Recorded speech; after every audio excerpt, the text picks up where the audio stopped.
Babaen ti pamili ni President Bongbong Marcos ang maidanon dagiti serbisyo ti gobyerno iti komunidad. Itultuloy ti DENR ti panakaywayat ti DENR Express Permitting on Wheels ken handog titulo ken iti ili ti Dolores ti destinasyon da ita. Kagiddan ti panangrambak ti Philippine Environment Month, pakabuklan at alupulo ket siyam a benepisyaryo tinaykan ti libre as certificate land title, babaen ti panagkinamayat ti DENR ken Registry of Deeds. Usually ada digi survey team tayo nga muna, isla timang survey. And once ka na-approvean di ay plano na, iti regional office tayo mabal nga ito papalayan ti titulo. Ada di application form, ada lambasit nga bayaran ng application fee. Tax declaration. Yeah. At least within 120 days, may process sa di opisina sakbay mapanejay register of deeds. Dagiyay staff mitio ma dito umili, iiling amang acceptar iti application na. Na dati sakbay nga playam, adati toro investigation no sika mo lang ti occupant, sika mo lang ti kaba ken bagi kasi ay.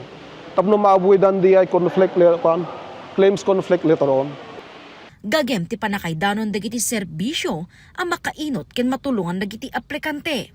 Tapnohan daw na yung marigatan nga mapanti opisina, mataktak ti oras da, nangakarkaro kang himina ti gasolina tatak, panda pa lang di opisina, hampeng sigurado no, o studyay, document, no niya man ti maabildang service sa opisina. So dati tinangya si Dagnis mo dito munisipyo. Dagiti may kanti free patent ka dagiti alienable and disposable land. No dagiti mat forest land ada dagiti do mga land tenure instrument nga baling ito ti DENR. Naunday a panawen a deklarasyon ti gem ni Tatay Ricardo sipod ginatang na dagiti daga nga ipatpatalon na. Gapot tayo sumati kung kuna dagiti nagkakauna mga ka na laglag na dagiti titulong am dagiti deklarasyon kuna dagiti so nga dagiti titulo ket saan laing amay sa apiraso a papel no diket agserbi daytoy a seguridad ti tunggal individual.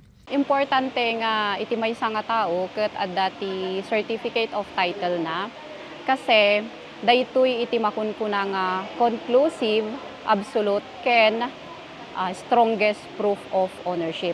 So if ever adda ti fraudulent claimant or land grabber nga i-claim na nga daytang dagaket bagi na tapos nagkorte da, basically ti consider talaga ti korte nga strongest proof of ownership is the certificate of title. Nang rugi idi 2021 adda ti registration fee na nga more or less 1,034. Jay registration fee lang ken no umay dalan di opisina mi libre pa yen. So nga hang kung kahit kung i-clear, dayjay notion da nga no umay dalan di opisina mi ket ada bayad na. Awan ti bayad na dayjay kasi nakabayad dan ti registration fee. Kalikagom ti DENR amay kan amin ti titulo dagiti agricultural ken residential land apaman amadanon ti 2030. Nagyaman ni Dolores Mayor Conditor Quesa ti naidanon a serbisyo iti ili. Ginundawayan na ti kaadda ti DENR ken Penro anang kiddaw ti panaka-inspect dagiti kayo a mapektaran ti paningipatungpal dati road projects iti barangay Kalumbaya. Iso nga pangpangasiyo kadi tamayo insigida pa inspect. Tabigat sangal daw marugyan data nga proyekto apo.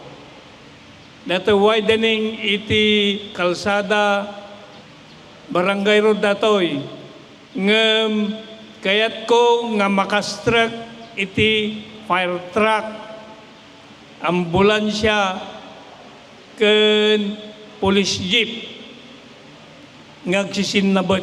Kabayatan iti programa na ijaya pa iti naduma-duma a serbisyo iti ahensya.